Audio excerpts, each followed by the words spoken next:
Good afternoon. This is Catherine Clement. I'm from Boulder, Colorado, but I'm currently in Nashville, Tennessee, helping my friend Leilani. And we are here today to talk about mesh injuries. I do this weekly wellness Zoom every week. I started this Zoom because I have a, quote, invisible illness that causes 24/7 pain, and people in our community are committing suicide. And right after another one committed suicide, I decided that I was going to have some place where people could talk about stuff and let these doctors know like how serious this really is for all of us dealing with these lifetime complications and challenges with pain and these different things. And my mesh sisters here, I am not a mesh victim myself, but I was a registered nurse for 20 years, and I have seen the medical establishment ignore populations of people like the pudendal neuralgia group that I belong to, and tethered spinal cord. I actually have two different neurological things going on, and doctors don't really recognize any of them. They're not trained in it. They've never heard of it, or like in the case of the mesh, they just deny it. So I'm really thankful to have some people on here to share with us today. And I'm just gonna mute out and let you guys, the unmute is in the lower left-hand side of your screen, or if you're on a phone, I think you just tap the screen and it'll give you a mute, unmute. And you can just come out and tell us who you are and where you're calling from to start with, and then we'll get into some stories of what's going on with this mesh. Okay. I'm Barbara Melling, and I'm from Oregon, and I think I've had a sling and a mesh. I'm not sure because operation report, my 1996 one, just the operation report itself out of the record is gone when I requested my records. So, but I've had two surgeries, and it's polypropylene, and the second surgery I have pictures of what came out. The first surgery, like I said, part of it's missing. And this should have never gone past. It was a 510K loophole. This law needs to be killed. It's allowing a lot of people to be re-injured with recalled, and dangerous things that have been pulled off the market are put back on using this 510K loophole. And that was your device, Barb, right? Well, there were two devices, yeah, and the first one I can't be sure of because there is no stickers, and the operation report itself was pulled out. The second device I have pictures of, but it was done in the same hospital as it was removed from, or put in from both of them. I've had 4 surgeries altogether from the sling mesh stuff. But your original device was, well, the device that you had was I believe it was a Protogen is what I think it was, a recalled one. And I think that's why, I think that's why my operation report's missing, because there's something's not right. There's other people saying that things are missing out of their records too. And I received all my records except for that 1996 operation report. My 1997 records are fully there, except for there's no sticker again. Right. Because your device, both of them are missing stickers. Boston Scientific bought that from a company. Yes, and it was Boston Scientific. But they bought it from a different company, and then put and chose the name Protogen for that. And your anchors were first they were put in permanently like screws. They were actually titanium screws is what I was told, but permanent ones that were pounded in, and they had to be literally chipped away out where they chipped pieces of my bone out to remove them. Nothing should be put in that's permanent, because if anybody has an adverse reaction, you're stuck with it. And when 180,000 people are having reactions, and there's more, they just don't know it's mesh or sling. That's correct. I mean, industry and Congress and the FDA skirt around the issues of mesh. They very dangerous product, and they trivialize all our injuries. Because for myself, I had my mesh implant for SUI, which is for sudden urge incontinence, and it's a small sling that goes through the vagina, 2 incisions, and they use a topar, which is a metal rod, and they they sleeve the mesh into a plastic bag, and they attach it to the end of the topar, the skewer, like you would skewer a meat or whatever for barbecue, and then they blindly push it through that one of the incisions through your whole entire pelvic organ system, which is very complex, and go up underneath the urethra and through 2 stab wounds in your pubic area, upper pubic area, and pull one of the ends out and tie it off.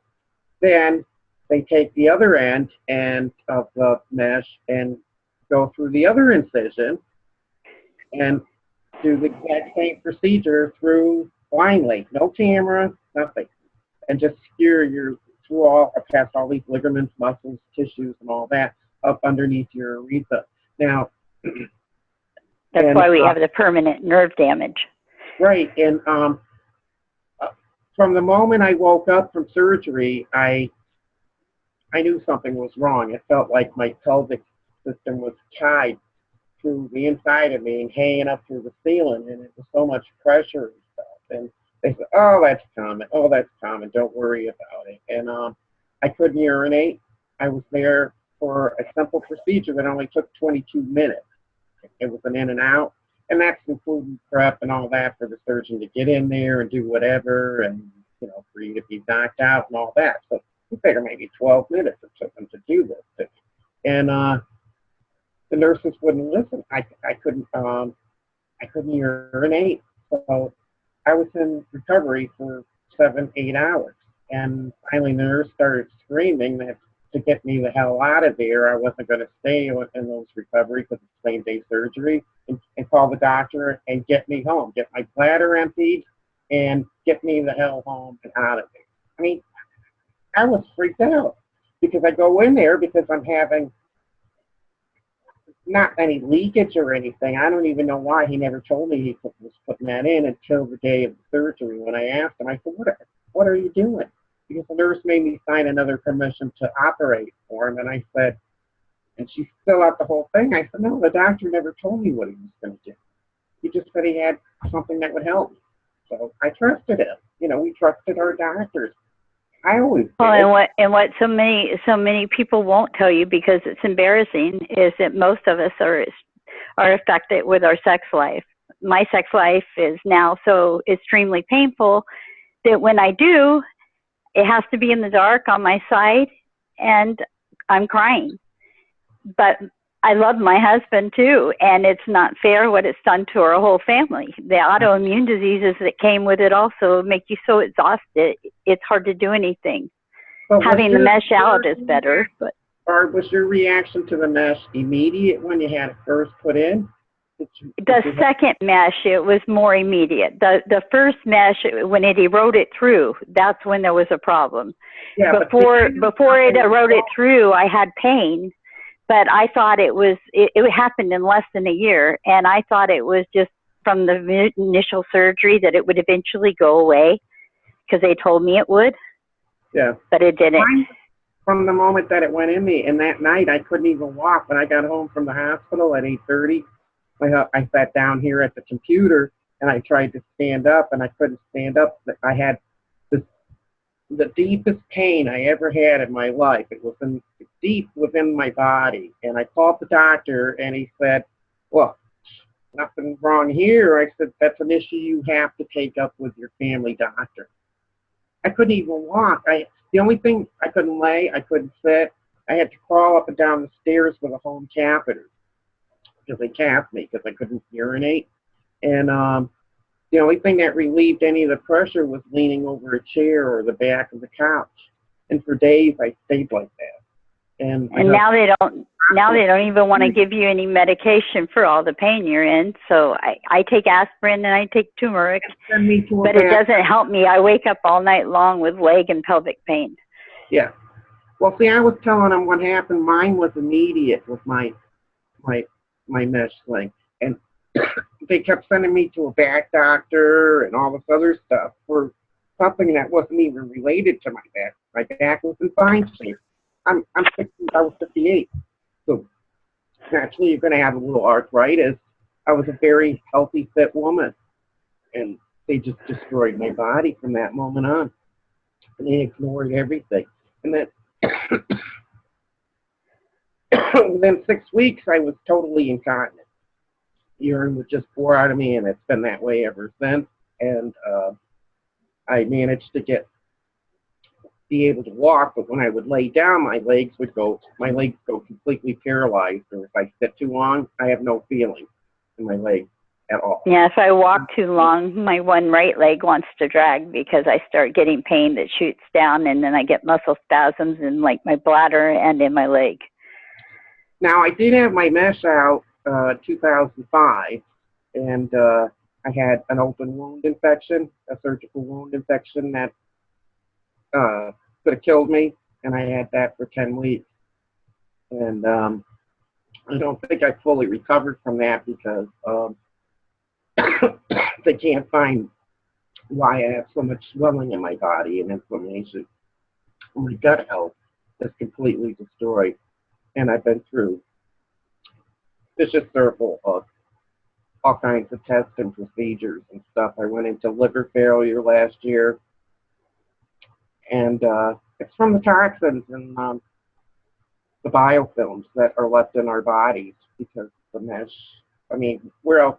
I mean, they say, oh no, you should look at the doctors, and you mention biofilms, and they refuse to accept that. But what medical device does not have biofilms on it when you put it in somebody's body? And they refuse. And I had MRSA after mine for months, and was in the hospital over and over, and they had trouble finding the right antibiotic to work. Finally, they found one, but I also found out Manuka honey also going into the wound would help heal it quicker, and it seems to kill a lot of superbugs. Yeah, I use silver. That works for me for about 3 rounds of that on top. Yeah, I did that too towards the end. Because they don't know how scary this is in your body. I mean, it consumes your whole body, the mesh, the toxins in it, and there isn't one thing that is not wrong with our bodies. We're losing our hair, our teeth are turning black, turning into gum cancer. I mean, every time you turn around, you're going to the dentist because your teeth are decaying and falling apart. So the first thing my toenails turned black. I got lichen, fungal, and bacteria. And we're ill. We're sick.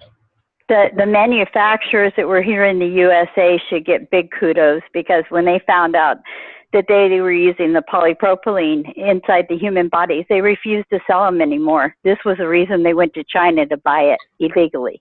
Yeah, well, that was that one manufacturer. I don't know what some of the other manufacturers have done it, but allegedly Boston Scientific and allegedly Bard have both gone to China and bought the polypropylene, the Marlite, which... Well, they bought some that was more toxic and that nobody even knows what's in. Right. Plus, polypropylene has to have other chemicals in order for it to form into be able to be woven and molded and stuff. So we don't know what the chemicals are.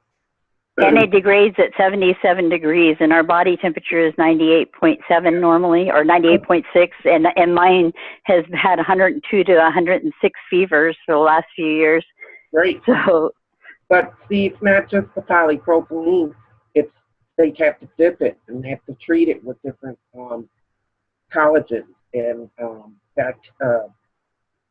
antibiotics and things so that the body doesn't reject it. And it's all...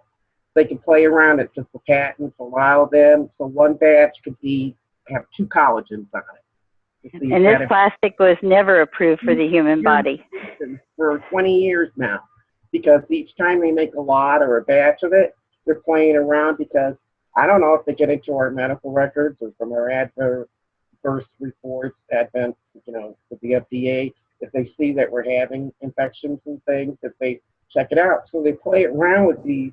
Nobody knows what's in these meshes and what's causing. Now I hear they're torturing animals with it. Why? We gave them over 20 years of experience. Don't use it. It's horrible, awful. It will kill you. what does a pig, how can a pig, we don't have hooks and things like that. They test them in rats and stuff, and they only do it for a week, 3 weeks, and see how it does. Well, the And rat then, had cancer tumor. and then, but also they, said it's the most tested pig device on the market, especially the SUI, and it's not. It's not because um, they looked at most of us after 1 year's time, and some people were ignored. If there's anything wrong with us, they're in denial that it's the mesh, so they won't.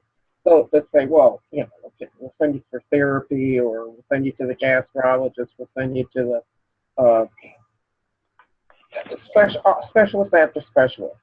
What we need is to be able to pull all of our mesh groups all into one so that they can really see all the damage that's been done. And then they need to pull everybody who's had one, who's been told by their doctors it's something else causing their pelvic pain, to tell them what's really going on.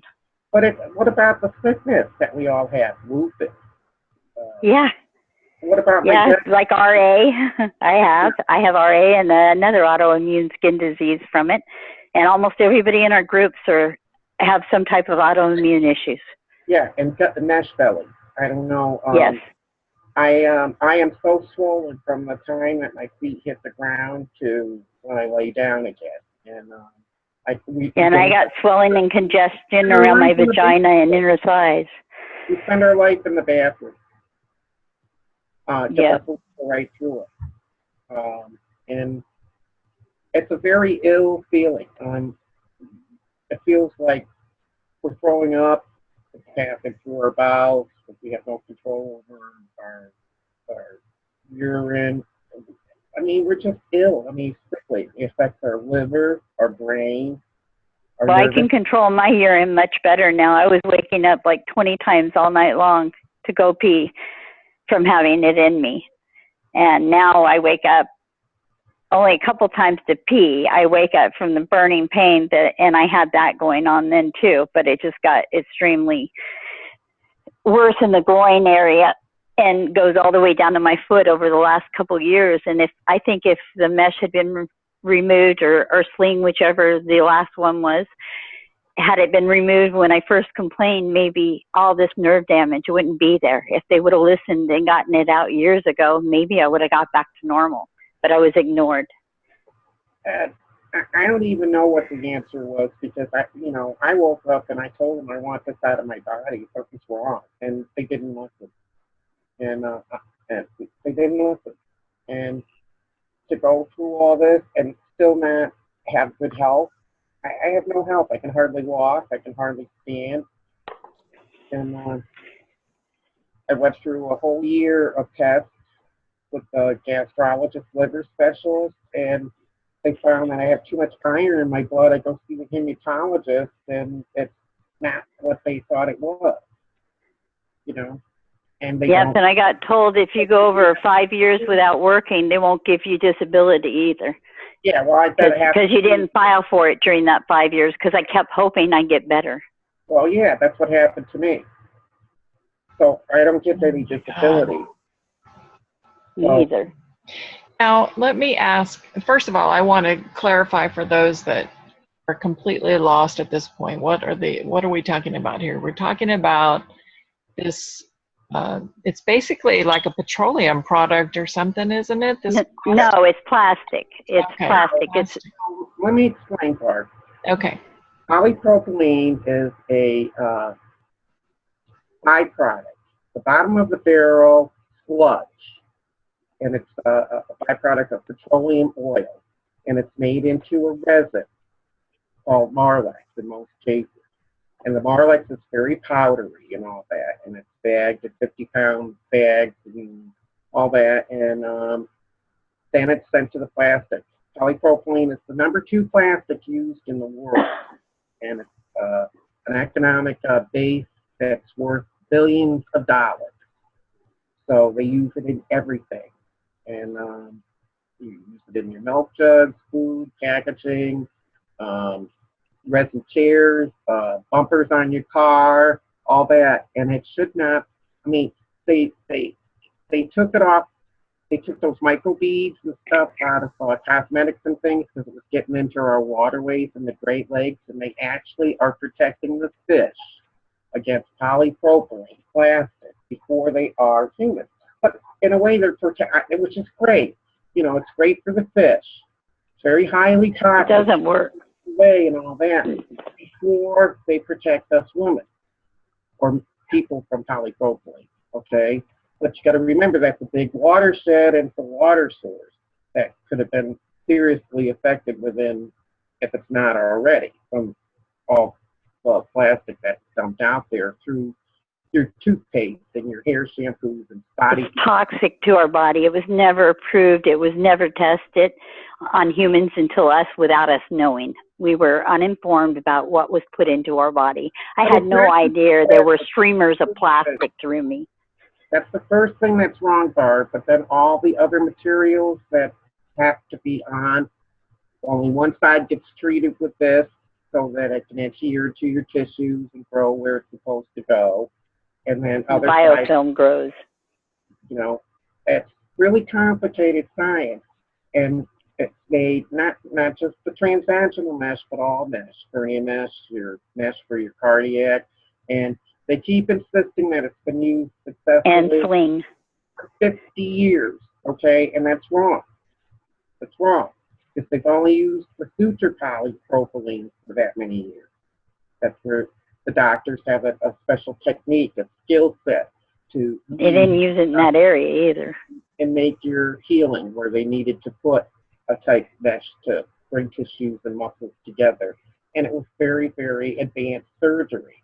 Well, instead of using their skill set, they designed these kits, okay, both for hernia and transvaginal mesh, for pelvic mesh, for prolapse of the bladder, and SUI for sudden urge that go underneath your urethra to hold that up so that you're not leaking urine when you cough or sneeze or whatever, and incontinence, you know, as far as like overactive bladder and things.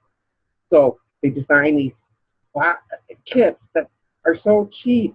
The material, the raw materials in it are so cheap, and each company could put whatever they want on it to try to see if it's successful, so it will stay within your body without, you know, rejecting automatically. So there's no guarantee on it, and they can't get it out of you.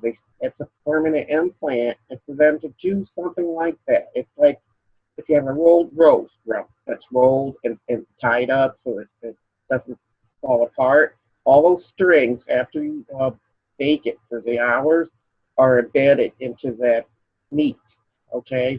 Just imagine what that mesh has done in our body, because it's made to do that. And it goes all into those tissues and things. And then it hardens too because of the heat, and then it breaks away, it shrinks, and it does all these weird things. And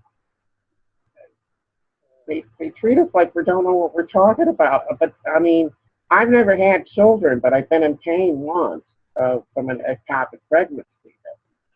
You know, well, we have a friend, Chrissy, who's been in the hospital for forever, and in and out constantly on IVs. There's going through page therapy now for her, trying to save her life. And she's got 2 small children. And so far, everything has not worked on her. She has gone through hell, literally. And there's no one should feel that we don't even know about. And Chrissy and I both had the same type of mesh, and we were sort of like blood sisters, you know, because her mesh came out about 10 weeks before I had mine, so she took me underneath her wing, and we both got infection after having our mesh removed. But she is a lot younger. She's 20 years younger or better than me, and I don't know if that has anything to do with it, you know, what stage in life, your hormonal thing. I'm without hormones, you know, who knows? But those infections can stay within your body, but hers, they can't get rid of. And they put her mesh in right after she delivered her child. So her child has never had the full mommy. And they did this to a lot of women. They said, oh, by the way, we were in there, we thought we tie up your bladder and fix your, urethra so you won't have any problems down the line. And they snuck it in on women. And because you signed a permit to operate, a doctor can do practically anything he wants to do without your knowledge.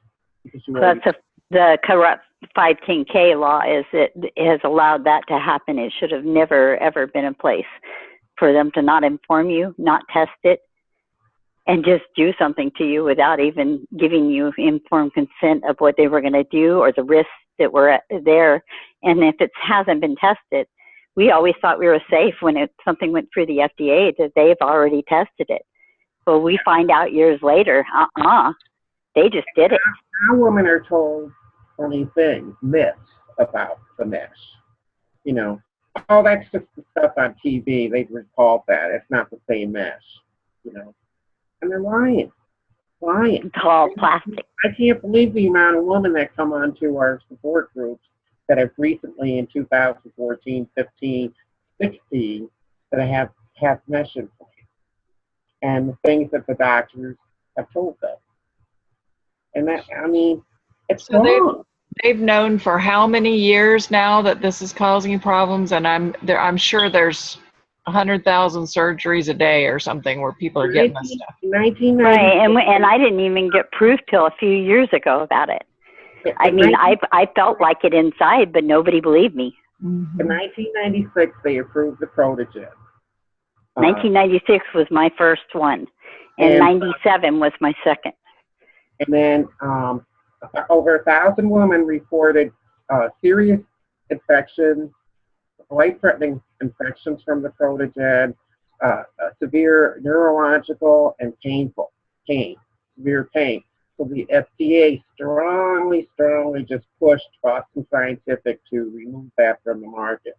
So it was in between a recall and a self-thing. But during those 2 years' time, Johnson & Johnson came out with their line of the TBT family, their TBT Gynacare family, and were approved.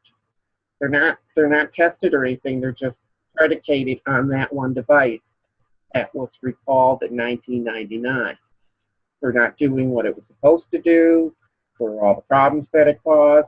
So all these other devices that followed, and there was like over 100 or 200 companies that came out with mesh devices for bladder support and incontinence problems afterwards, and they were all predicated on that Protogen, and they remain on the market. Now, Gynacare withdrew 4 of their devices for both POP and SUI a couple years later, just took it off quietly. But those devices are over in Africa, Israel, and being placed into women over there because they're now they're going to put it in all the poor countries where they won't know anything about it and have to go through this kind of stuff. We're trying in every way to find ways to warn everybody in all the countries and see, before it happens.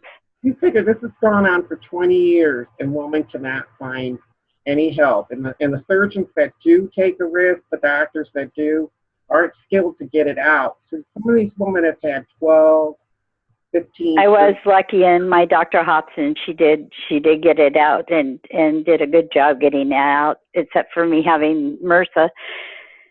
It went good as it could have gotten it out, except for have done it a long time ago, I think would have made me a lot better.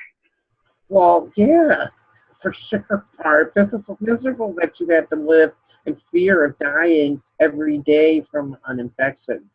Yes, sepsis over and over and over in the hospital.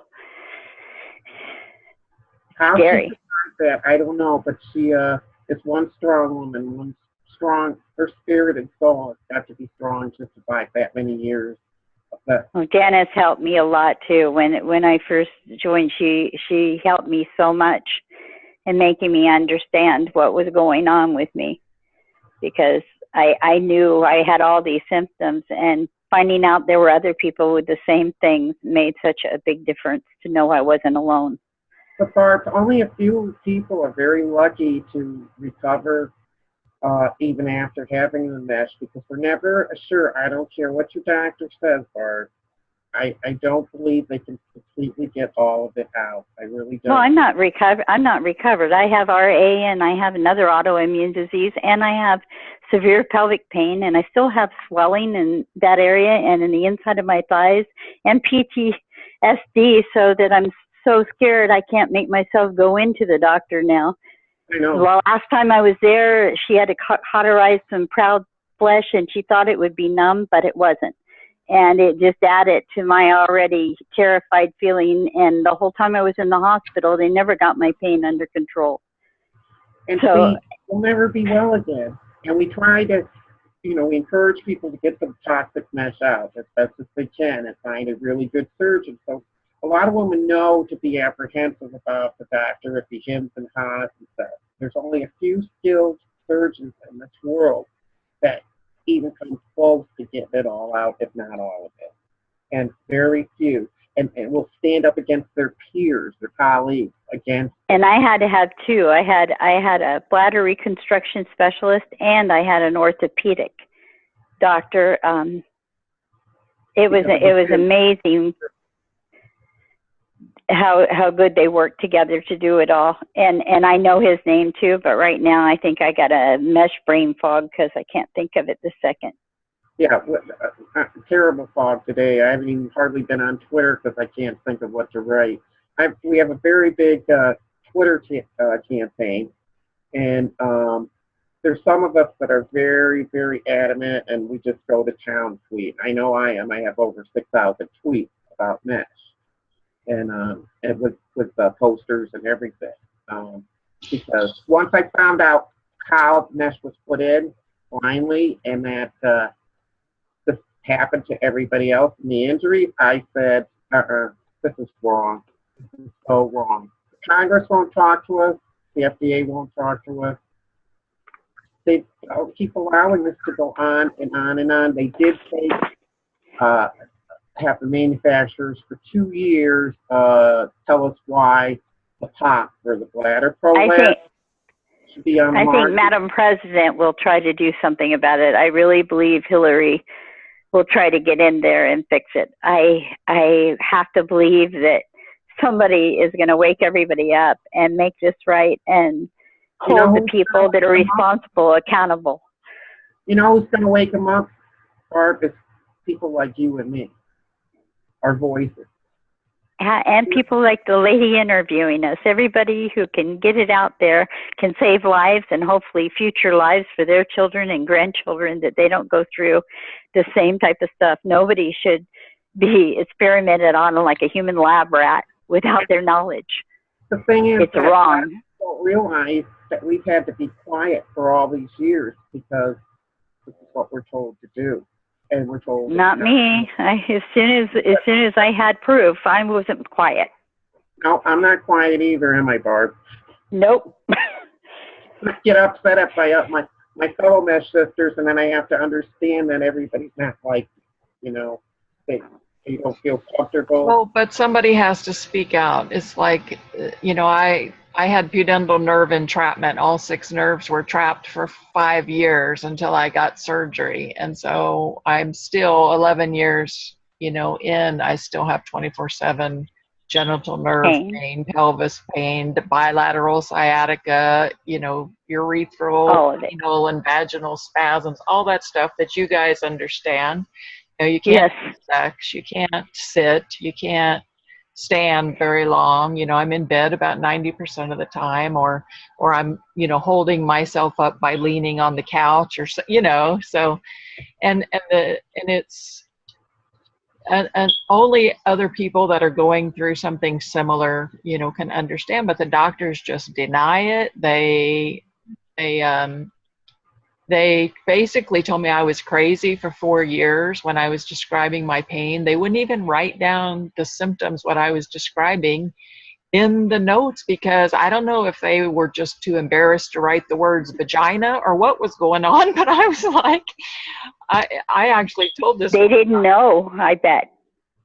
I bet they didn't know. They didn't know how to deal with it. It's crazy. And like you said, people are too ashamed to speak about it because it's genital pain, and it affects, people are just I don't know, too modest, or I don't know, but My husband and I have been together for 37 years now, and we used to have a great sex life. And it's really embarrassing. It was hard to come out with what effect it's had, but I can tell you that everybody I've talked to has pain during sex, or they don't have sex because of pain.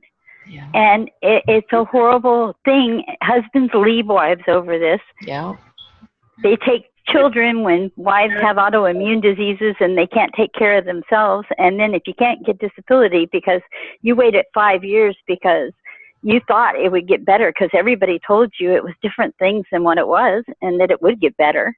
Mm-hmm. Yep. And you're hanging on to hope. And why should we live on disability for somebody when they didn't? Yeah, and you know, there are days where I feel a little better and I can move more, and other days where I can't. And I walk very long and I can end up dragging my right leg.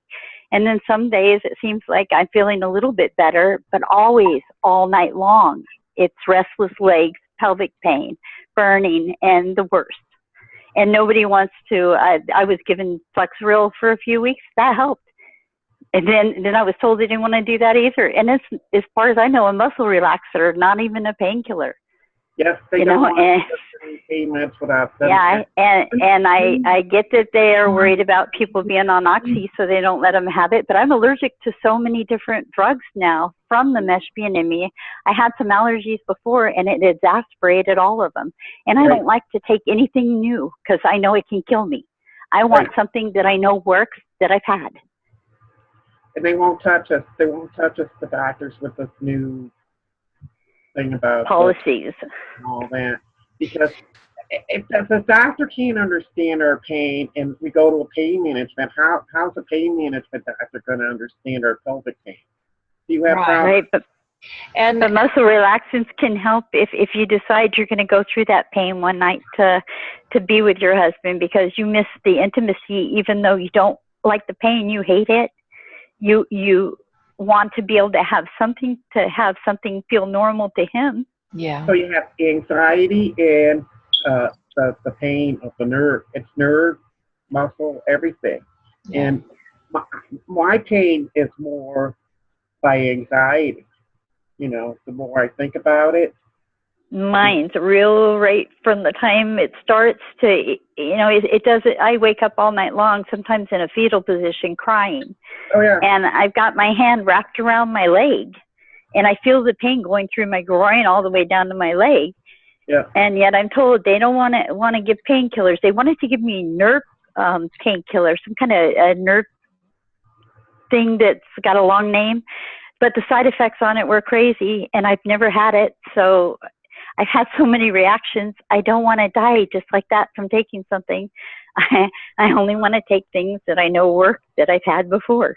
And I'm not given the option. Well, and the meds don't work for nerve pain, or at least in my experience, I haven't found any medications that help this nerve pain. I moved to Colorado. I use medical marijuana from the time I get up until the time I go to bed at night, and I take 2 pills at night to make me sleep because otherwise I get absolutely no sleep because of the pain. So it's, you know, even the pharmaceuticals.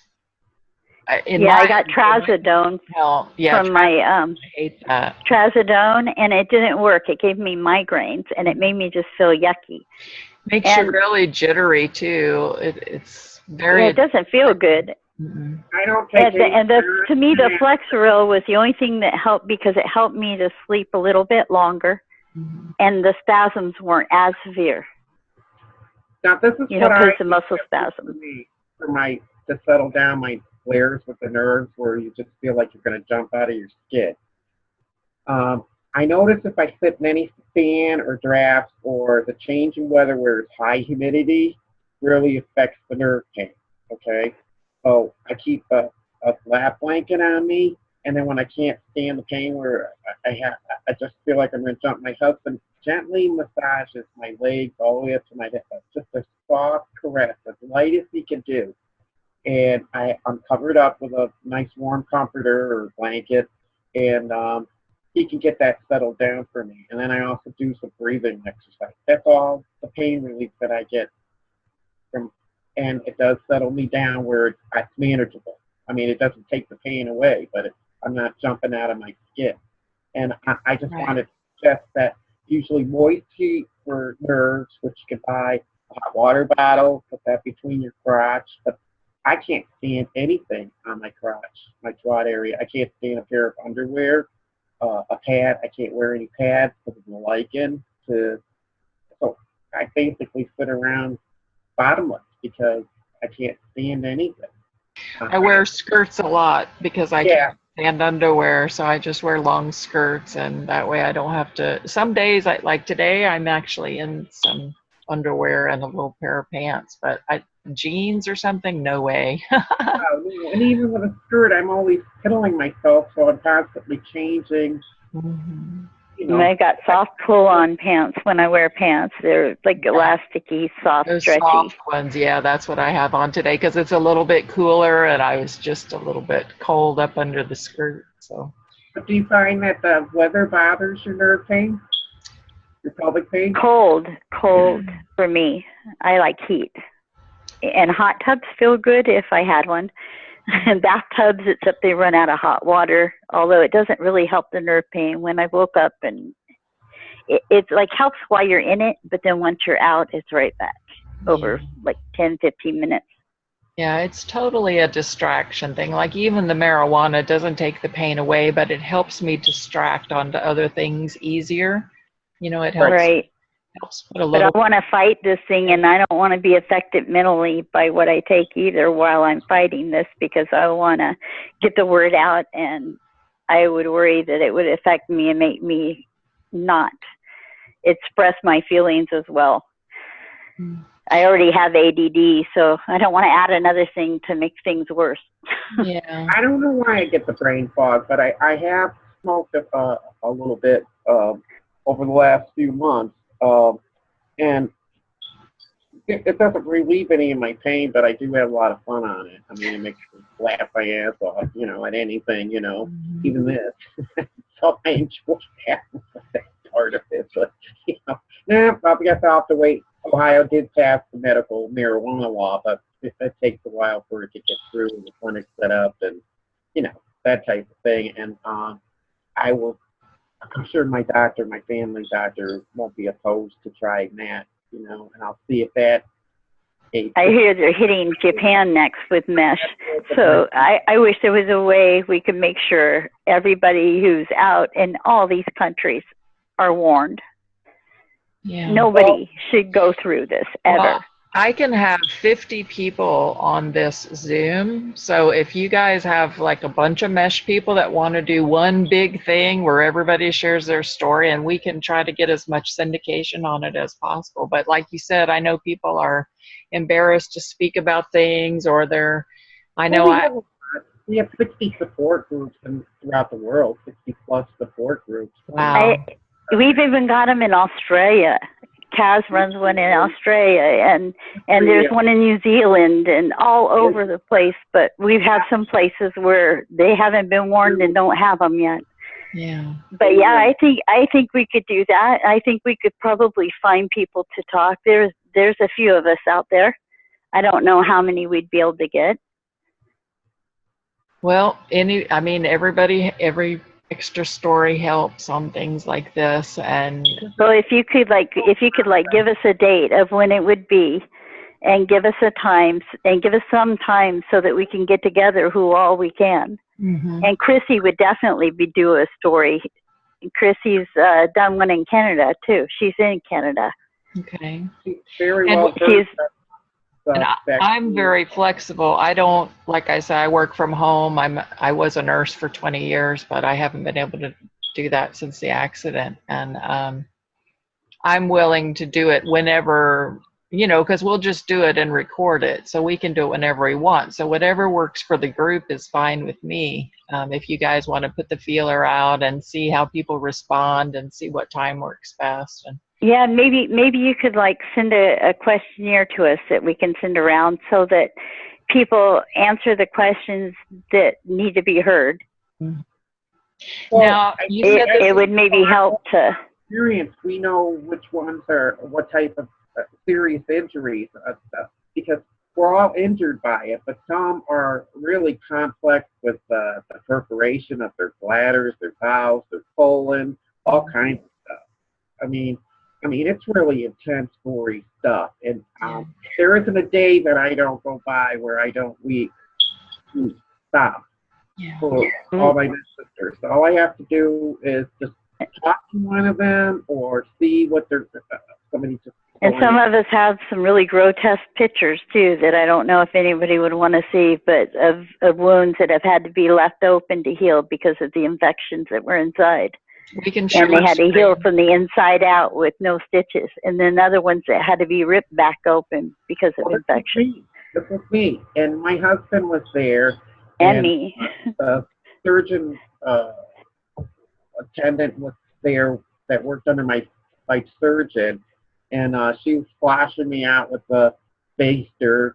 And my husband, he's fascinated by stuff like that. And he comes over and he looks down inside of me, and I was oblivious of everything. I think they must have given me some kind of drugs or something, or I was just in shock. And he just goes, "Holy cow, you can see almost out the other side of your butthole," you know? And that freaked me out. It only took me till maybe 3 or 4 months back that I looked at this, and I had my surgery in March of 15, and I thought he had cut me where I had my ectopic pregnancy and I had one ovary out, you know, an incision there, but it's down in where the scab wounds were on the pubic hair. I don't know what you call that. And yeah, and there's Jennifer too, and there is humor in this because I looked at it with a hand mirror, because you know. I wouldn't look at it. I had all this wound here for 10 weeks. I wouldn't look at it. I mean, it's flipped me out. And I looked at it, and my husband always did. He's a barber and stuff, but he always trimmed me up down there really nice. Always took really good care of everything. And I don't know what the heck happened, but I looked at this, and he must have only trimmed half of it. We got distracted doing something. So one side just tripped. But it was growing out, and the other side was like, I could have made a ponytail, I could have braided it, and I'm going, I had all these procedures over the last year, all these different things, and nobody told me that it looked like that. What were they thinking? What is going on with this woman? Half was nice and trimmed and nice, and the other half isn't, and I'm going, oh my God, what did I look like to my doctors and nurse? Why didn't somebody tell me? I have this big mesh gut. I can't see anything. Mesh belly. It's huge. Because I put on over 110 pounds.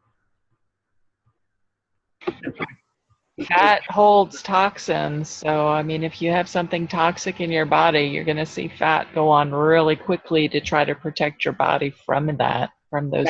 Yeah, and sweating and other weird symptoms. Kind of fat, too, because at first it all came into the belly, where I looked like I had a huge beach ball. And the rest of my body was still well toned because I did physical work all my life. I was a master gardener and a private gardener. And so I was physically fit at 58 years old. I mean, I was lean and solid and no fat on me. So it all came to my gut. And then now it's spreading out into like the cellulite type fat and stuff. And now when the doctors at the ER look at me and they go, all I do is see fat on your CT scan, they're so cruel and mean to you. Fat. To a person that never had a weight problem or whatever, I may be vain, but I never ever expected to be out of shape like this. I mean, I expected to just fade away as I got older, you know. I never felt that I would get large. Large in size, and I'm very large, and it really bothers me.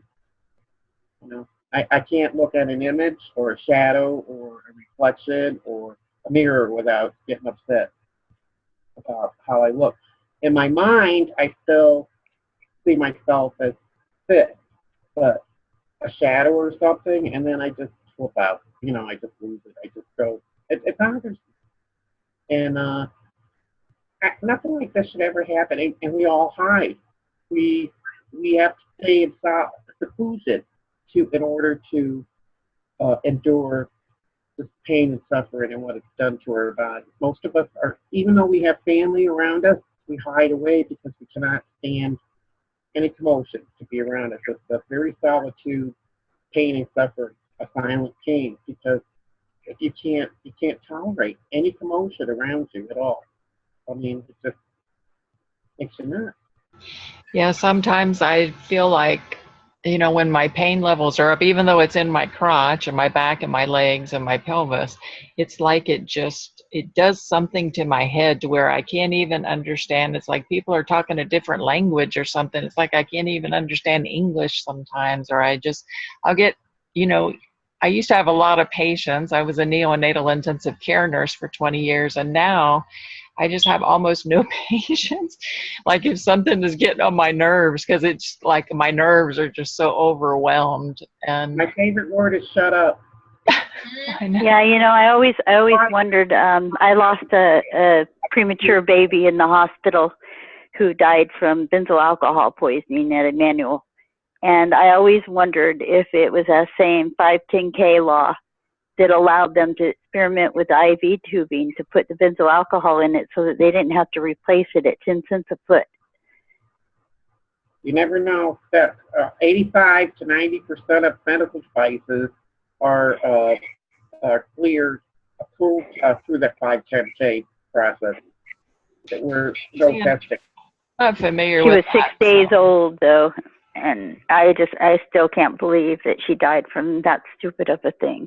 Oh my God. Well, it you know, and that's what's so alarming, that there's so many of us, hundreds of thousands, that are injured by this.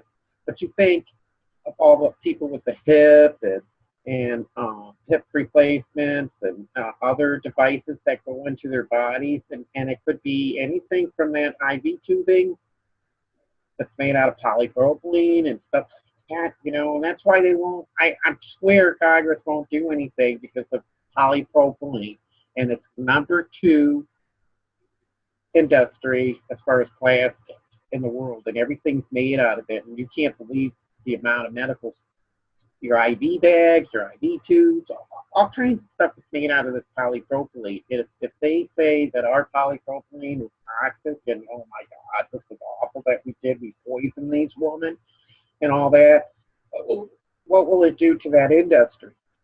Because they've already had projections for how many millions of billions of dollars they're going to make just alone here in the United States on polypropylene. So, and we're only gradually taking little bits and pieces off the market. You know, polypropylene is toxic to the body. It's toxic to any living being, and that's any microorganism on this earth, any plant, any human being, any animal. And they allow this to happen. No matter what they do to it, it will always be toxic. And they won't stop it because it's money. Commerce over people's lives. Big pharma. I mean, I was a registered nurse for 20 years, but I always used, you know, essential oils and herbs and diet and things like that to take care of my own family, because I mean, I saw how big pharma controls the way doctors write prescriptions and everything. I witnessed it firsthand. We used to have pharmaceutical reps that would come in and cater lunch for like the whole. I did a short stint in a outpatient surgical center where I helped with like conscious sedation for scopes and, you know, minor surgeries like vasectomies and things like that. And I mean, I don't know, there must have been at least 60 people working there, and the pharmaceutical reps would cater all of our lunch Monday through Friday. And you could tell which company catered lunch by what prescriptions the doctor was writing for the next day or two. You know, it was just there's so much corruption there. And well, within the whole community and the FDA and our congressmen, I mean, 20 and 30%, 20% of the congressmen and 30% hold assets and stock and startups in the well, and even the OG thing put out a survey thing like for us to fill out, And I never completed my survey because it wasn't an honest one. It's asking you questions, but it's not allowing you to answer what you need to answer. Like it's asking you whether you have sling or mesh, and there's one where it's really unanswered for me because I'm pretty sure it was a Protogen mesh, the one recalled.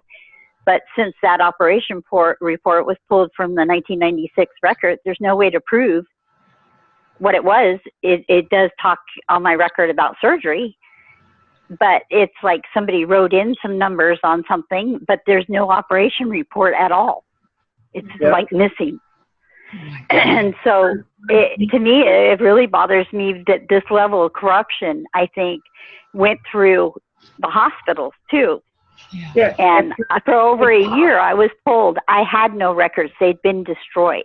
I had to fight for them for forever. And I kept going back and saying, hey, I have to have a surgery done. You're going to tell me that there's no records of my last surgery so that the surgeon will know what they need to remove or how to remove it. That sounds dangerous to me. I want those records. And I just had to on and on. And then, like I said, for that to be missing was, to me, showed real corruption. Oh, absolutely. That didn't just, I mean, it intentionally disappeared. There's no doubt. I've seen it happen as a nurse. Well, yeah, like the nurse taking those two, because I had signed 2 consent permit to operate forms, because I had postponed the first surgery, and then we rescheduled it for December for the implantation, which I had no idea what he was doing. He said, well, I got this thing that could help you so you can hold your urine better, you know? And I go, oh, well, that's great. And he goes, go get have the nurse set that surgery and so get in touch with you, and then we'll talk later. Well, he never talked to me. And when I went through pre-testing, for the surgery, I signed the permit to operate form, and there's a box that said, did the doctor explain this procedure to you? And I know exactly where it was on the form. I did that again in December. This was August 25th that I did this. And then in December again, I did it, to go through my pre-testing, blood work and stuff. He said, no, doctor did not explain this to me. So lo and behold, the day of the surgery, guess what? Those 2 forms, which should have been scanned into my records, are gone. And the nurse filled out the whole thing, and she checked that box. And I said, well, wait a minute. I don't know anything about what he's doing to me. Nothing. Well, he'll be in here in a few minutes. He'll explain it to you. See, that is not informed consent, and that is something that I was really a stickler on when I was a nurse, that people understood all of the complications to these procedures, And I thought they were just stitching me up for like cat gut stitchers, to put it back where it was supposed to be after childbirth so I wouldn't leak. Right. I had no idea that there was a contraction going inside. No. And it was plastic. So there's no safe mesh, is that correct? There's just no safe mesh? Yes, there is no safe mesh at this point. Until they learn to grow it out of your own body, it's only safe to re-put stuff back the way they used to, which was more work, no kits. You just learn to sew it all back the way it was supposed to be. That worked. Right. And so here's the way our grandmothers and our mothers now. But if you got a little leak, it's not worth going through surgery for anyway, unless you're really pouring. Yeah.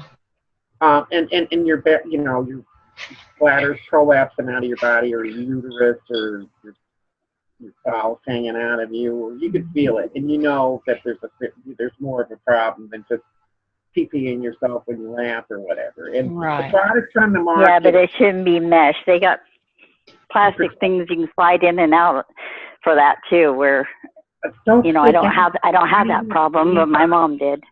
Not even a tampon anymore. It's dangerous with the way our bodies are and the chemical. Who knows what they're putting on those things anymore? And but it shouldn't be permanent.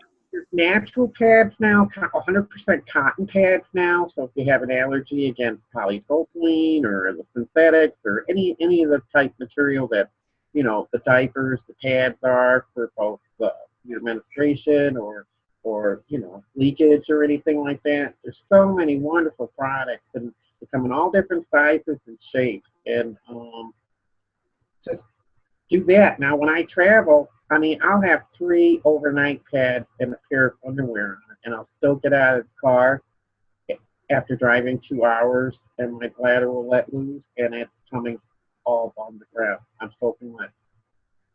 I mean, that's how bad, because I don't have, I've always had an overactive bladder, so they never got that under control. And then I don't know what it is. It always seems like I had more passing out of me than when I went inside of me.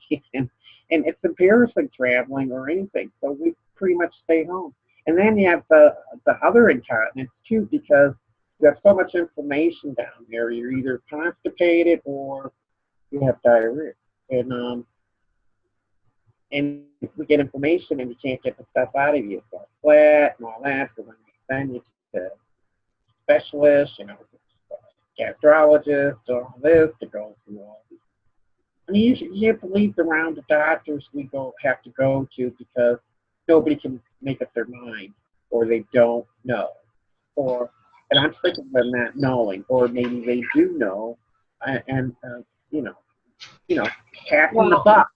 Yeah, it's like ACOG. There's a group of us we call ourselves Project Angel, and we're artists and we're art activists, and we make drawings or art pieces that kind of show this pain that we're in a more visual way, because we hide it. We hide it behind our smiles most of the time, or like you said, we isolate ourselves away. And they are the ones that decide what gets taught in medical school. And we just keep petitioning them over and over. Would you please at least teach this in medical school, pudendal neuralgia and persistent genital arousal disorder, these things? Because when we go to the doctors, they have no idea. And of course they think we're crazy because they can't imagine that anybody could be in that much pain and still be alive. And some of us aren't still alive. I mean, I was going to do the physician-assisted suicide before I found my surgeon and at least got the pressure off the nerves. So I'm not suicidal, right, but my entire life is completely still affected. I'm not ready. Oh yeah, last time I went to the zoo, we saw the kids went and saw all the zoo. I saw 2 animals, and then I was on the ground the whole day and had to make my husband leave early because my temperature was going up to 103.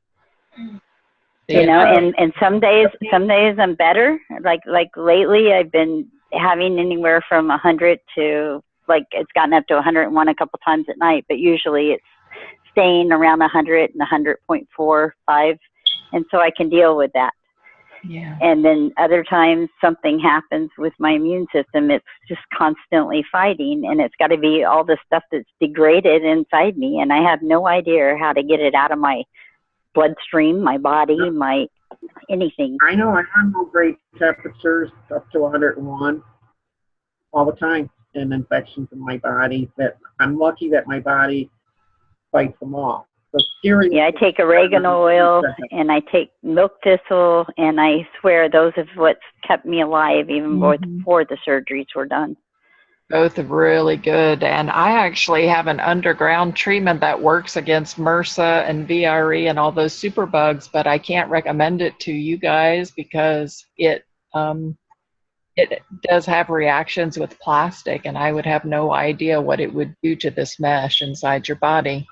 And that is like my go-to. Matter of fact, that's why I'm here with my friend Leilani, who has cancer. I'm giving her this treatment, but it also works against the superbugs. Well, who says it doesn't work with plastic? Well, it I have. Is it just unknown? I have to be careful what IV tubing I use. I have to be careful. If you take a latex glove and put this stuff on it, it just disintegrates it. So I don't know what it would do to the plastic in your body. I would be afraid to give it to you, but it does work against all of those superbugs and infections. And like somebody that has the birth defect that I have, most of the people have constant UTIs and they are on antibiotics prophylactically, and I'm like, to hell with that. I'm not taking anything like that. So I use this. Well, I'd love to have information on it, so sometime in the future I could decide if it's worth trying.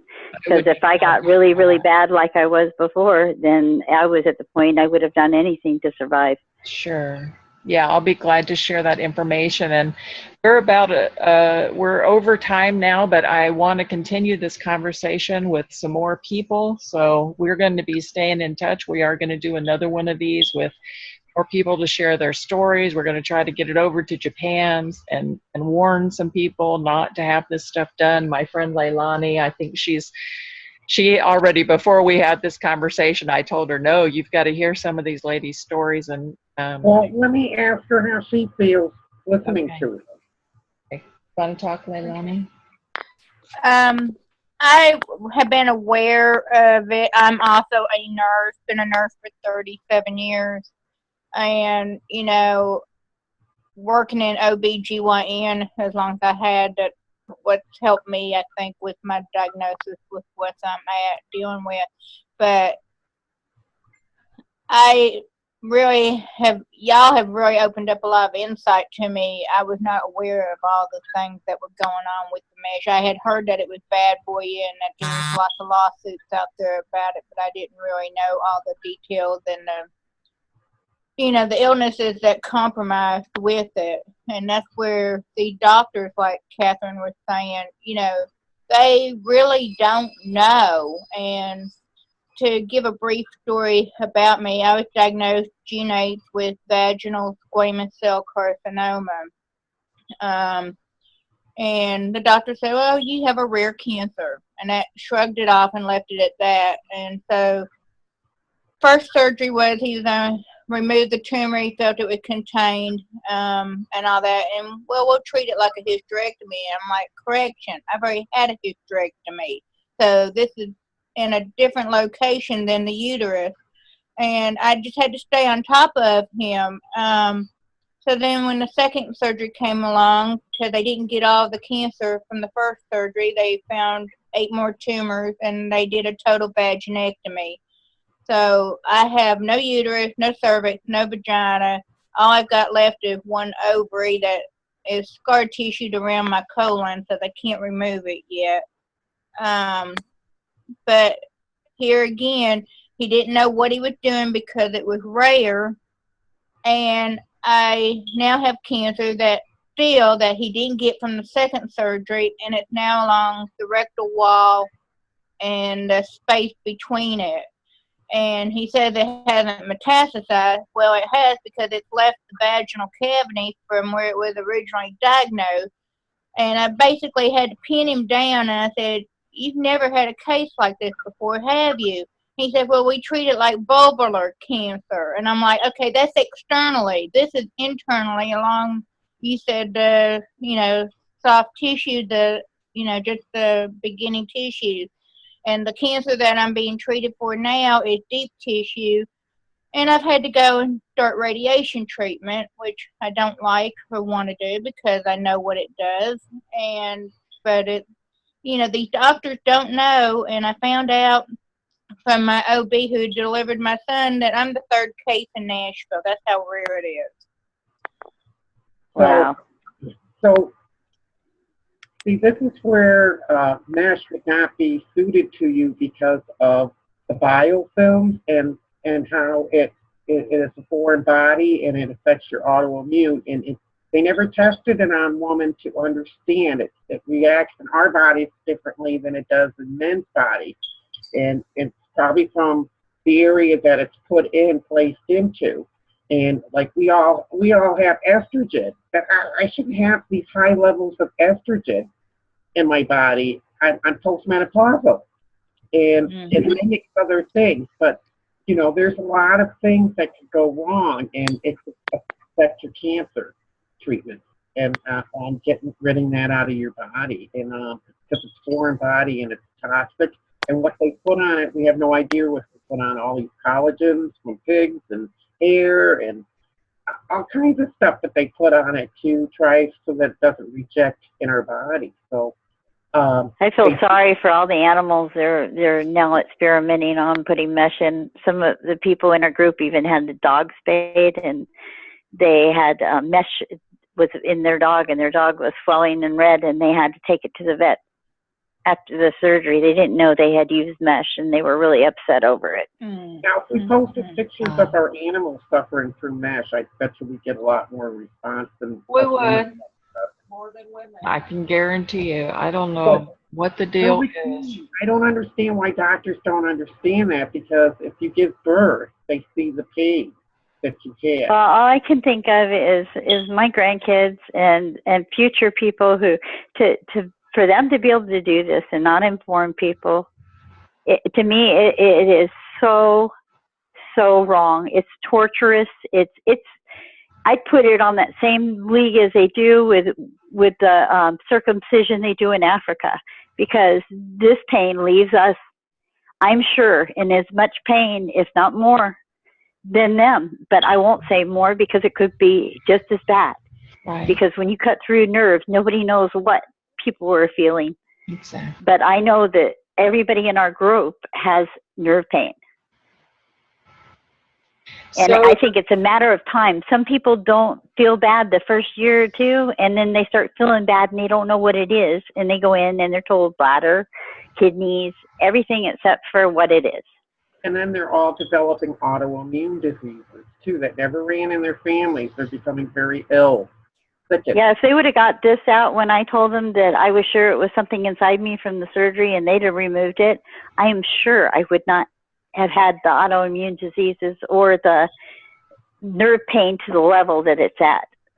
Yeah, because it causes, I think, a lot more damage coming out. Because I didn't have this pelvic pain. Oh, not me. I would have been dead. Over and over, I was septic and I was dying. And every single time my surgery was planned to get it removed, I'd end up septic and back in the hospital.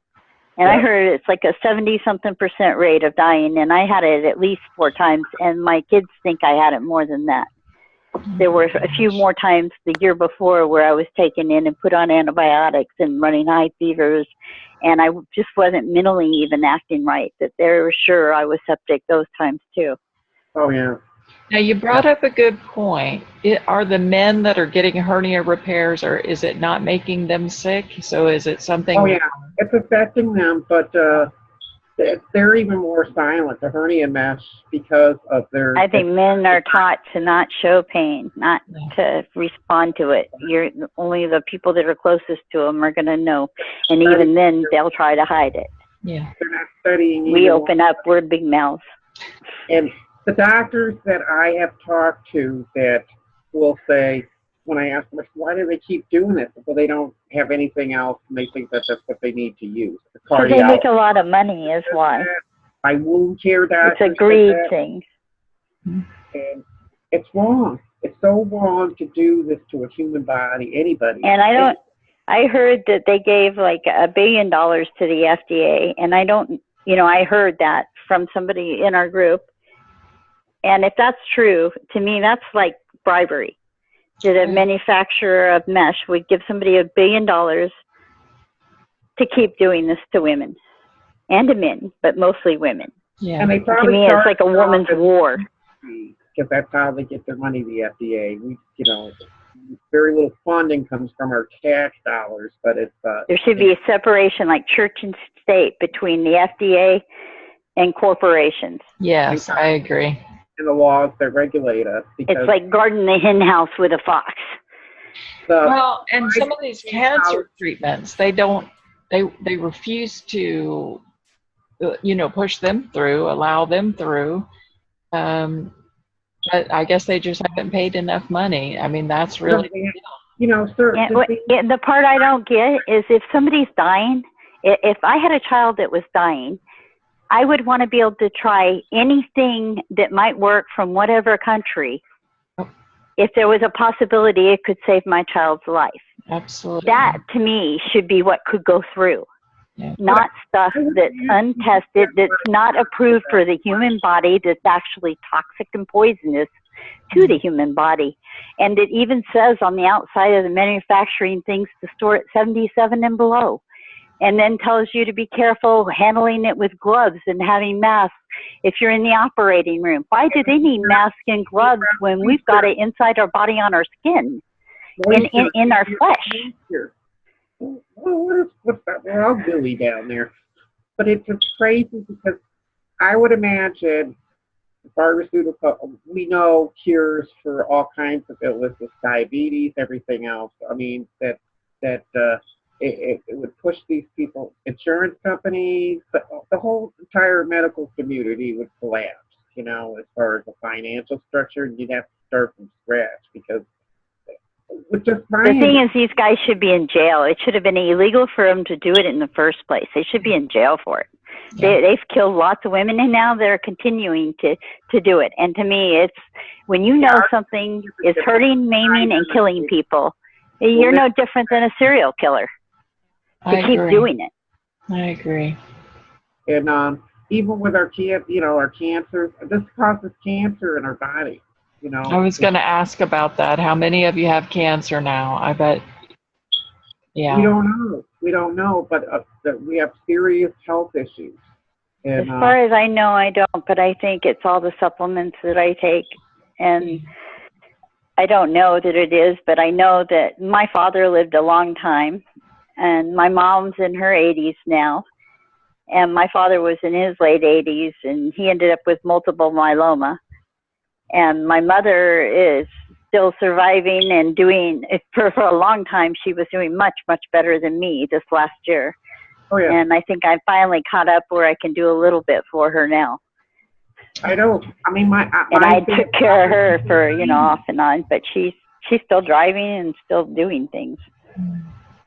To their 90s. So, you know, like this, too much iron. They just said that I had that porphyria cantora, which was a genetic type disease. And I said, well, wait a minute, I have an identical twin and she's not having any issues. Identical, okay? And she's not having any of these issues. She didn't have a mesh implant. I don't know where the iron's coming from in my blood, why. And the hematologist just, well, she's mesh. Whenever you mention the word mesh, you're doomed. Yeah, and I'm always anemic when they test me. And it's a weird type of anemia. I can't remember what it was, but it was like nobody ever tested it more or gave me anything to take for it. I know, but they said, oh boy, this is you know. But I eat a lot of healthy stuff too, cabbage, and I try to make sure I get celery, cabbage, those things every day. Well, you know, we eat as clean as we can. We eat a lot of pineapples, foods that are fermented.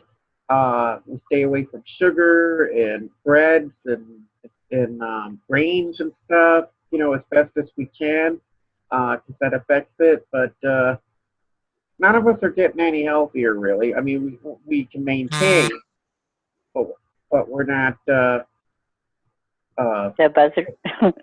We're not getting well.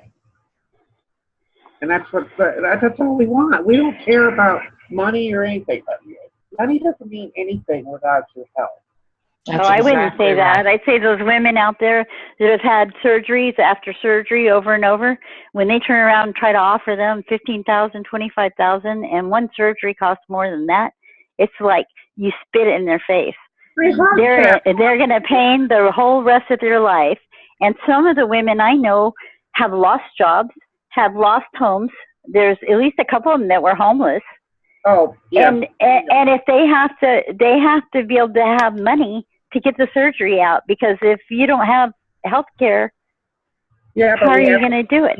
Future health care too, because you know all the things that. I think they ought to pay for the health care for life for these women. Although I'd be afraid to, they'd probably kill us off. I don't really think that, but it's kind of scary.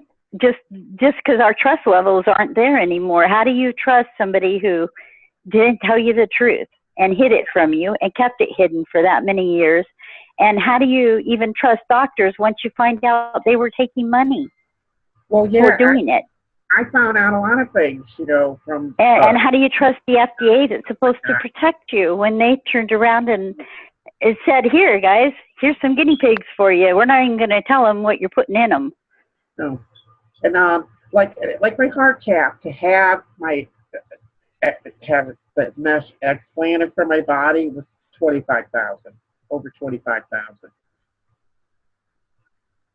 Oh my gosh, you guys, what a mess. So I'm lucky. I have insurance. My husband still works, so You know, but we still have out-of-pocket money we've had to pay, and the amount of vitamins. You should see my box. I have a giant box of vitamins from one end to the other. All this stuff I've tried over the years, trying to get well, trying to fight all the infections, trying to feel normal again, which never has happened. I'm the best I've been right now, and it's not good, but it's way better than it was. Yeah. Well, you sound clearer with your how you speak, and you've got your thoughts in order, which is great to hear, Barb, because it was so overwhelming. Everything, learning about all this, and then being so sick. I mean, with those sepsis. And thank God I had the family I had, because every night in the hospital, I literally was living in that hospital, it seems, for months. And every single night, one family member was with me. Even some of my foster kids spent the night with me.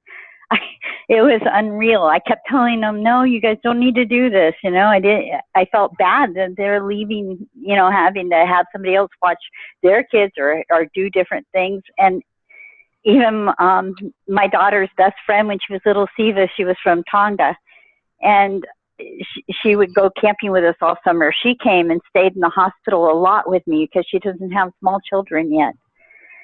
It was unreal what my family and friends did to help me hang in there. Well, that's what we do. We help each other survive this, you know, as long as we can anyway. Thank God that's there are good things that come out of these situations, but well, yes, we do have a very good community of support.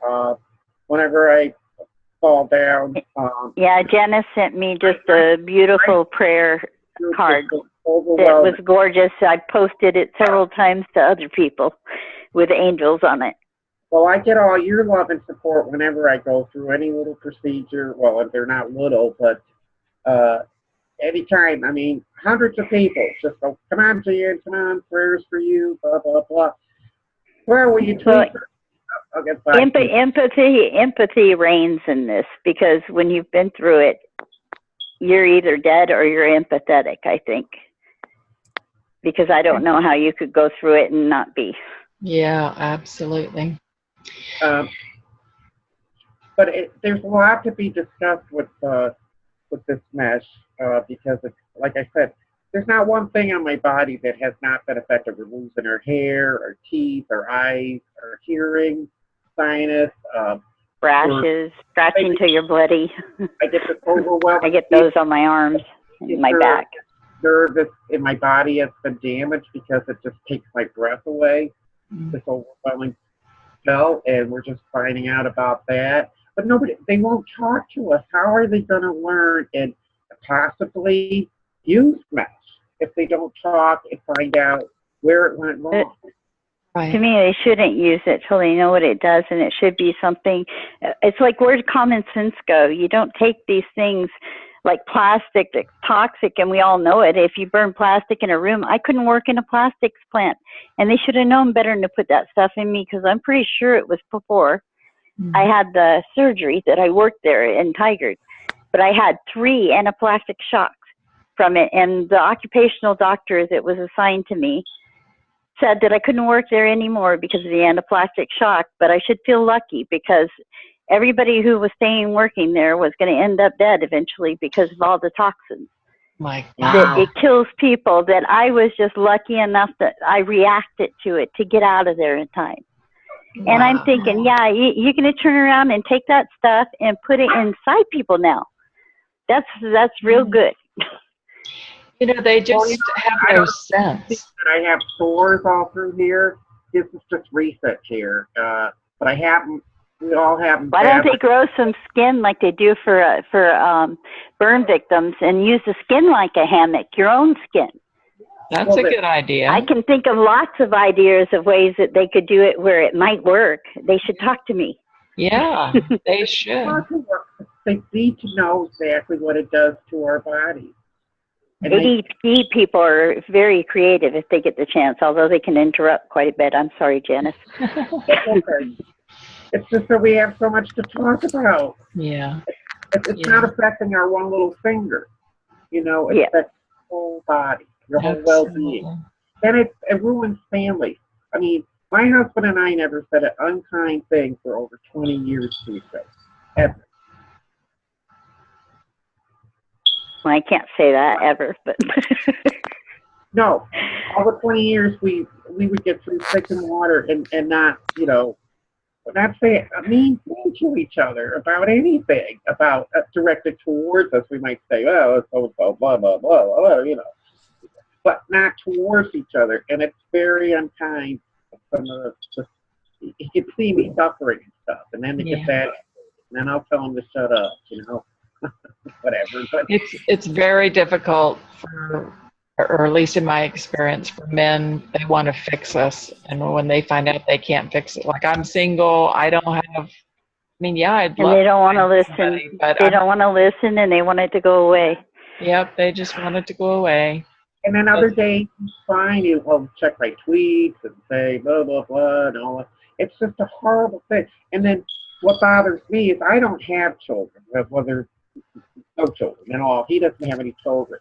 But it tears me apart, all these women that they get from 20, 30-year-olds that have never been able to enjoy their children and their children. Hey, I used to go out and play on the sidewalk drawing pictures with my granddaughter, and, I've been wanting to do it with my grandson because he's been wanting to because he saw the pictures with the granddaughter with it. And I have to wait till I can get some type of medicine or something that's going to make me more comfortable where I can sit or lay on a pillow on the concrete to draw pictures again. Yeah. Because I'm not comfortable right now. And when I did it with the other one, I had medication from some surgery or something that was done that actually gave me a few days of not feeling as bad. Now, we're the keepers of this world. We can't tend to our homes anymore. I mean, we used to do, our generation of women were, I don't know if we were expected to do it, but I never minded it. We worked, we took care of our inside or outside of our homes, we gardened, we volunteered in the community, I taught bad science. I was a master gardener. I did home care, a couple evenings, couple afternoons for the Alzheimer's people. For a couple hours. I was very good at that. We did everything. We cooked, cleaned. We never asked our husbands to do anything. Once in a while, we'd say, "Oh, well, I need a hand doing this," but you'd have to schedule it. Give them a work order. Kind of like get them to help you. Well, listen, I hate to do it, but I need to get off so I can start getting stuff ready to make dinner. Okay. I haven't been able to do that for months and months, and I've just started being able to cook some. And if I don't do it now, I won't do it because I'm starting to get hurt from sitting too long. Yeah, even though I've been reclined. I got to get going too. I understand, and I just want to thank you both so much for sharing with us. And let's stay in touch. We're going to do this on a bigger scale. Healing. I thank you guys so much, and the more people you can prevent from going for this, the better, because that's what really kills me is the thought that they're going to keep doing it. Yeah, it's got to be stopped. Yes, it does, and it should be no different than the thing with Africa where they had to stop from the circumcision for the women. Mm-hmm. It should be stopped for those same reasons. Yeah. Torture, pain, sexual pain, and infection. I don't know what all, but it should be the same. Anything, or just have rallies because we're unable to. I know. They got us because it's on the inside. Nobody can see it. Although if they looked at me on the outside right now, they'd see a redness and swelling that doesn't ever seem to want to leave in that area. And we don't have any disability for it. You know how most people get on disability. All right, I'll talk to you guys later. Bye, Janice. You guys have a good nice day. To meet you. Bye. Nice to meet you too. Thank you. Bye bye. Okay. I lost my train of thought. Is that we're not classified.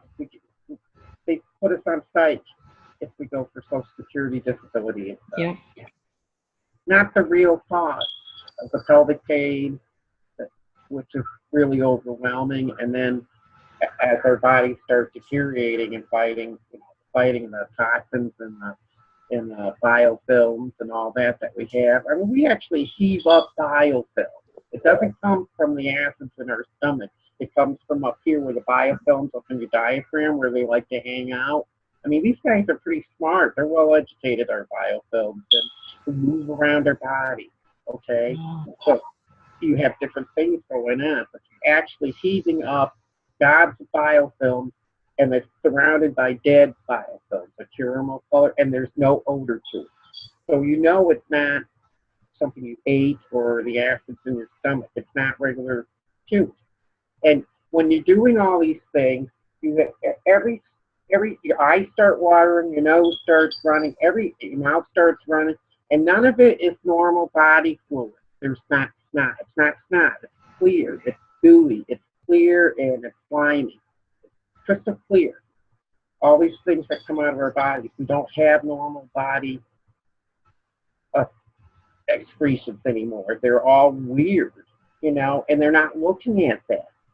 No, none of my doctors will look at it. And I said, you just leave this stuff coming out of my body. And they call them up, and they might get back to you in 5 or 6 days and say, well, go back to your family doctor. And I go, this isn't normal because you actually almost choke to death on these gobs of stuff coming out of you. And it's not, I've thrown up in my lifetime either having some kind of, you ate the wrong thing, and it's not normal puke. It's horrible stuff. It comes out clear at first, and then these huge gobs of this white gobs. It's not phlegm, it's not fat, and then it's all in caramel color. It's like a caramel color. That's dead biofilms because they have battles in the body. And one thing I never knew about this. A little bit, when I taught mad science to the kids after school, I loved that, doing that. And I taught gardening programs, season-long gardening programs.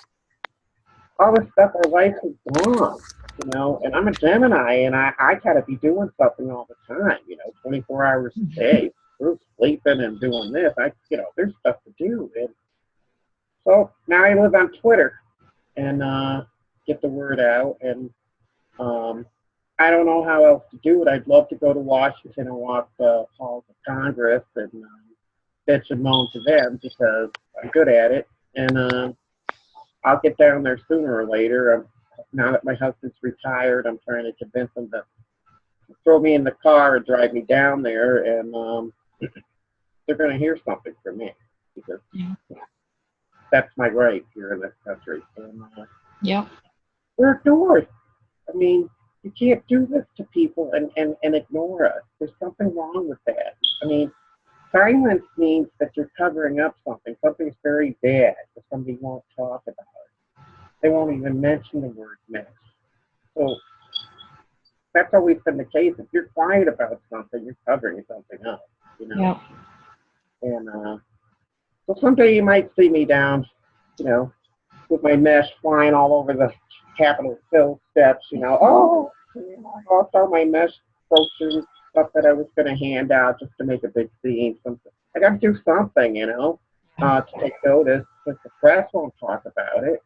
Because, there's too much money in advertising. The pharmaceutical companies, $15 billion a year in advertising dollars just alone from the pharmaceutical companies. So why would you say that mesh is bad or women are having a problem with that? You're not going to give up your advertising dollars to a piece of plastic, are you? But you'll let people's lives be completely destroyed. I mean, like that. And you know that. And with your pelvic pain, that's the core of your body. That's our whole life. It's the core of a woman's body is our strength. I mean, it controls everything in your whole body. And for that to be disrupted or toyed with, or it just ruins everything. And you would never think that. God, we used to bitch about a few cramps for our periods, on monthly menstruals. And now look at us, I don't know. Yeah, and it's like a slap in the face it was to me, because after being a nurse for 20 years, and I mean, I worked in the neonatal intensive care, then I did home health with the kids that we sent home on ventilators, and I mean, I had 2 or 3 jobs and I was on call.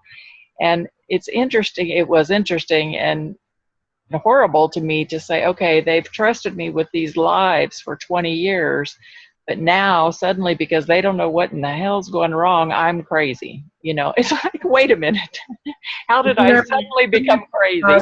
pelvic damage? Did you have an accident, or were you born that way? Well, I do have spinal cord damage from a birth defect, and then I had to have spinal cord surgery for that. But then I fell off of a horse and broke the sacrum and the coccyx and trapped the pudendal nerves. And they were trapped for 5 years before I found the doctor after 4 years that knew what was wrong, but he had to do a year of testing before he could do the actual surgery to make sure that he didn't, because you can become incontinent and different things. You go paralyzed, you can do all kinds. Yeah, so I respected that about him. It was horrible to live another year in that pain, but I also respected him for that. And you have to know exactly where everything was and how it was being affected, because it's a complex system and nobody understands that. And that's why our lives are destroyed. I mean, it affects everything in our body. You can't stand to wash dishes. You can't do the simplest little thing. Get up and go walk over across the room without feeling like you're going to die. Yeah. I mean, it's awful. I don't understand it.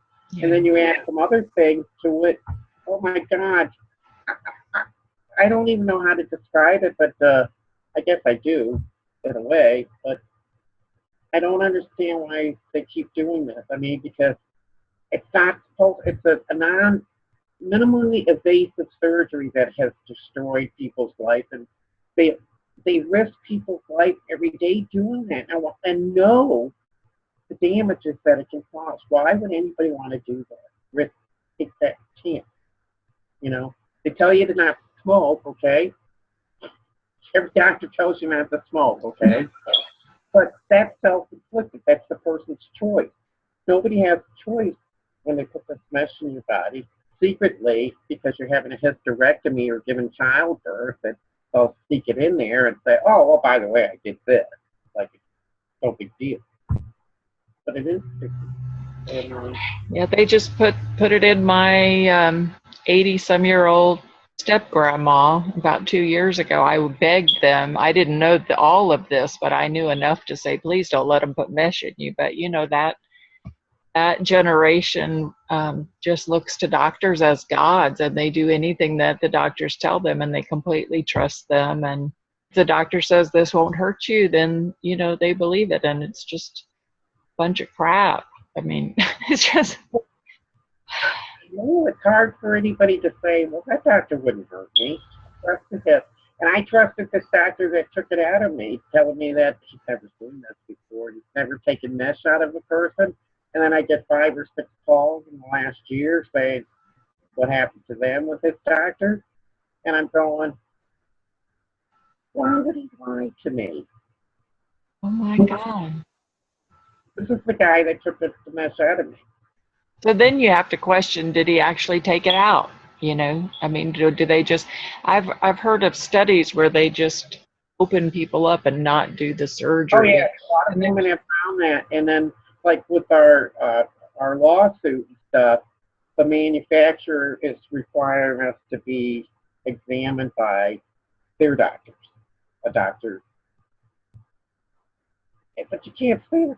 I don't know how they're going to do it, but haven't I been through enough?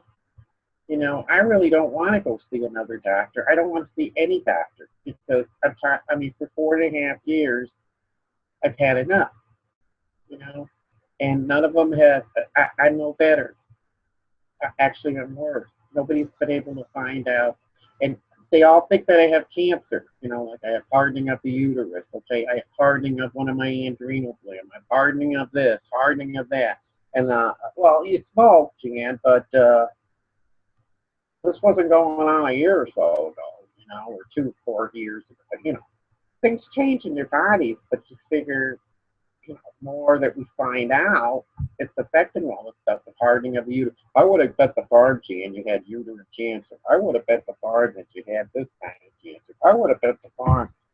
I'm very blessed. I am very blessed that my body has been strong enough to spread it all over the place and let it, you know, whatever it does to fight off this kind of stuff.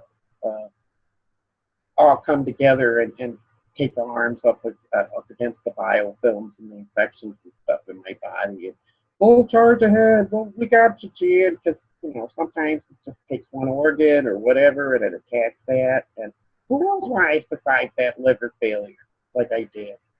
And then I don't know what happened. Something miraculous happened. Whatever was blocking it or what, I don't know. They can't explain it. My liver enzymes are all back to normal. But I was a dead woman the day I went to the emergency room. And it's amazing. I have no idea. I mean, we're all such miracles. I mean, the human body is just a precious, delicate thing that, anything can happen at any given moment. But it's miraculous. No other thing like it, creature. Or no other creature on earth is like it. And we abuse it so terribly and all that, and it just keeps ticking. We're very, very blessed. Mind over matter, too. Your mind is a powerful thing. I don't know if you see that. Yep, absolutely. Your spirit is very, very important. Never let anybody take that spirit away from you. You can have a boo-hoo about it once in a while, but you just put yourself up and brush yourself off and you say, no, I'm not giving in.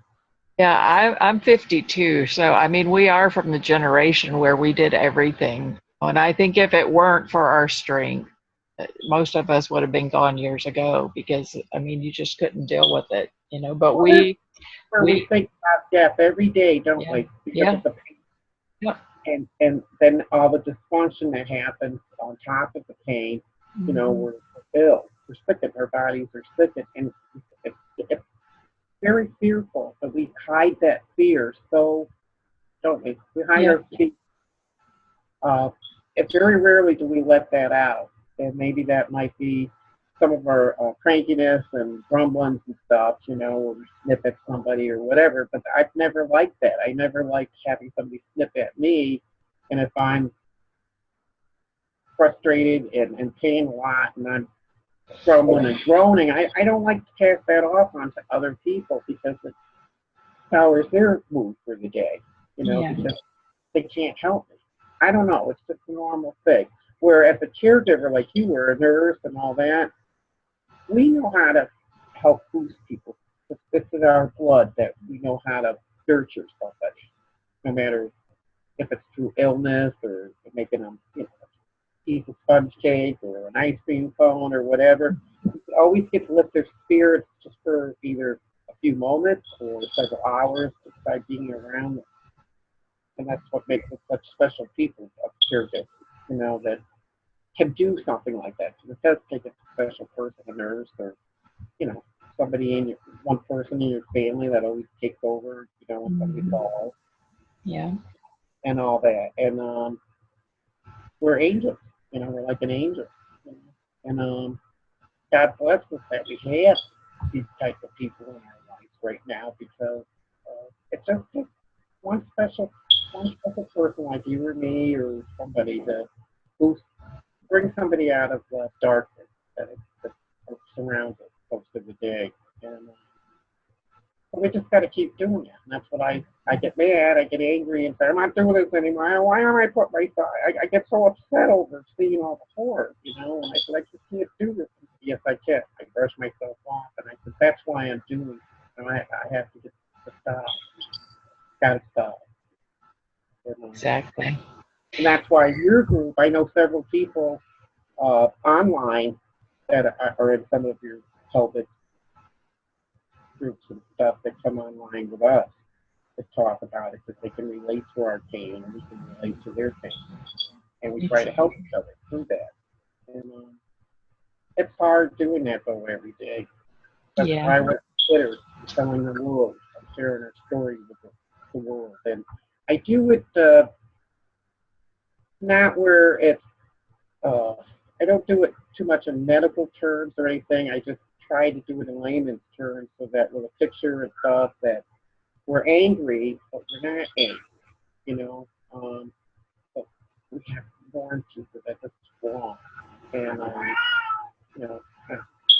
try to reflect that. I don't know if you got to see any of my tweets or anything. And It's important to me. If I can't, nobody listens to my letters and stuff. I used to write my congressman a couple times a week and everything. Here's a law application. You can file a report. And, oh, yeah, here, you want to file for Social Security. No, that's not what I want. I want this stuff off the market. Yeah. Nothing. Nothing.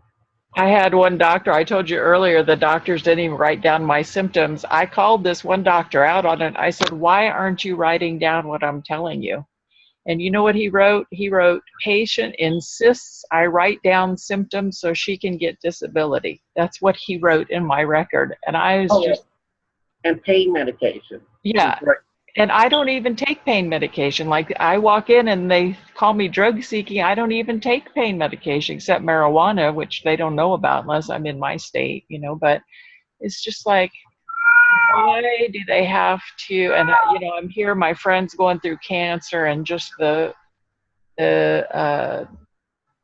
things that she has to go through, the red tape for the insurances and all, I mean, the disability, the Social Security, they make it so difficult. Or they don't understand how debilitated we are or something, because sometimes our brains just can't even wrap around stuff like that, or we just don't have the physical ability to go act something today. You know, they don't understand. We don't have any way to get there. You know, we don't have the money once we get there to do the fax. I know it's $3, but it's $3, you know, so it's just, I don't really know this is happening. It's been happening for years. Yeah. At least with MASH 20 years, okay? With cancer, they know if we're on Social Security, most of us are on a limited income, okay? My hospitals around here are very good about getting people to their medical treatment. So I do know that about my area, you know. Now, and I have several hospitals in the area to choose from, but and I'm been in every single one of them because certain doctors are over here, and I was fortunate that my insurance would pick up 80% or whatever. And the only hospital I hate going into that I try to behave myself is the hospital that they did not listen to me when I told them something was wrong, and they didn't help me, and they did this to me. And every time I go for a test or a procedure, I just flip out. I just get all nuts. And I don't do it in the other hospitals that I go for procedures and cares. Just this one that they did this and they didn't listen. And they go, well, do you need to talk to somebody? I said, no, I'm already talking to you. And you're going to take this x-ray of me. And I just want you to know when I say something is wrong, I want you to promise me that you're going to help me. Yeah, we just wanted them to listen and actually, you know, take some action. And I don't know, it's we will keep spreading the word, though, I can assure you that. I'm looking forward to the next one. I'm actually going to have to stop today because I know we all have things to do, but I am just so grateful that you came on and you brought Barbara, and please speak with your communities and let's try to do this on a much larger scale. And if anybody wants to know where they can find us on Twitter under Jan Urban 12 on Twitter. Okay, great. I'll be sure and connect with you there too.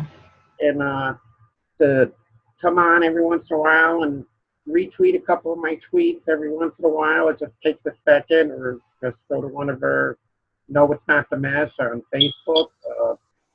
They can retweet a tweet for me and share it with anybody that they know. And I'm just grateful for that, because every little bit, every word, just every time you turn around, you hear, I didn't know anything about this. I didn't know. That's wrong. So and if we can save even one person from going through what we're going through, it's worth it. So I know. Yep. Voices have always brought change in the world. It's always the voices of people that have brought the change, not our legislators or, you know, anything. It's the voice of the people, you know, that saves and helps others. And that's a wonderful thing about this world, is that we share, and it's just a small world. So we'll get there. Bless you. I'll be praying for you and all your sisters out there, and we will definitely do this again. I'm going to put your Twitter information. I believe that healing is on the way. It's right around the corner. Just believe that, okay? Yep. Miracles do happen. Miracles happen, exactly. That's what my group is named. Miracles happen. We have to keep believing in them. Because I believe in miracles every day. Every day is a blessing. Every day there's miracles of joy. Yep. And we have to be thankful for that, even through our suffering and our darkness. Yep. Joy. Exactly. And, God bless you all. Thank you. Believe, be happy. Love you. Peace. Love you too. Thank you. Bye. I don't know how to shut this down, but I'll figure it out. I'll shut it off. Thank you. And I'll get you the replay. You get better now, okay? Okay. I'll be saying my prayers for you. Thank you. I'll be praying for you too. I'm okay. I'm a tough old bird.